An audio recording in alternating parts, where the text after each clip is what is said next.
NEET 2025 aspirants আমরা সবাই খুব ভালোভাবে জানি যে নিট এক্সামিনেশনের যে টাফনেস সেটা ফিজিক্সের ক্ষেত্রে হোক বা কেমিস্ট্রির ক্ষেত্রে হোক স্টুডেন্টস কিন্তু অনেক পরিমাণ ডিপ্রেস যারা কিনা সিরিয়াস প্রিপারেশনে ছিল। আমরা অনেক এরকম অ্যাসপিরেন্টসদের সাথে কথা বলেছি যারা লাস্ট ইয়ারটা যথেষ্ট ভালোভাবে প্রিপারেশন করেছিল। অনেকে আছে যারা হয়তো এক বছর ড্রপ নিয়ে পর পড়েছে, কিছু স্টুডেন্টস কারেন্ট ইয়ারও দিয়েছে হয়তো ভালো প্রিপারেশনের পর, বাট তাদের যে পারফরমেন্স সেটা কিন্তু অ্যাজ পার এক্সপেকটেশন হয়নি। তারা বলছে যে দাদা এবারের এক্সামিনেশনের যে টাফনেস সেটা কিন্তু যেই অ্যাডভান্স লেভেলের ছিল, যেই অ্যাডভান্স থেকেও ইভেন নাকি 3-4টে কোশ্চেন দিয়ে দিয়েছে।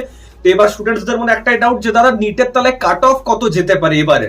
তো দেখো অনেক জায়গায় তোমরা ডিফারেন্ট কাট অফস দেখতে পাবে এবং সেখানে পেপার অ্যানালিসিসও আছে। অলদো ইট ডিপেন্ডস কি কোন স্টেটে তুমি আছো সেটার উপরও ডিপেন্ড করে অনেক পরিমাণ, ঠিক আছে, বা কাস্ট ওয়াইজও ডিপেন্ড করে।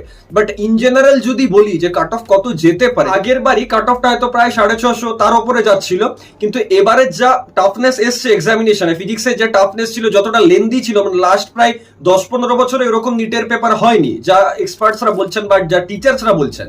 তো সেই অ্যাকর্ডিং যা কাট অফ মনে হচ্ছে হয়তো 600 ঢুকবে কিনা সন্দেহ আছে। 560 570 550 থেকে 600 মধ্যে করবে, যেটা জেনারেলের কাট অফের কথা আমি বলছি। তো যারাই নিট দিয়েছো এবার তোমরা তোমাদের যে এক্সপেক্টেড মার্কস বা কত কাট অফ যেতে পারে সেটা কমেন্ট করে জানাও তোমাদের কি মনে হচ্ছে। বাকি এরকম ভিডিওস আসতে থাকবে, যারা নিট অ্যাসপিরেন্টস আছো তাদের জন্য অনেক ভিডিওস আনবো আমরা, যে কিভাবে তোমরা এই ড্রপ ইয়ারটা বাই যে মোটিভেশনটা সেটা কিভাবে গেইন করতে পারবে তোমাদের ক্যারিয়ারে।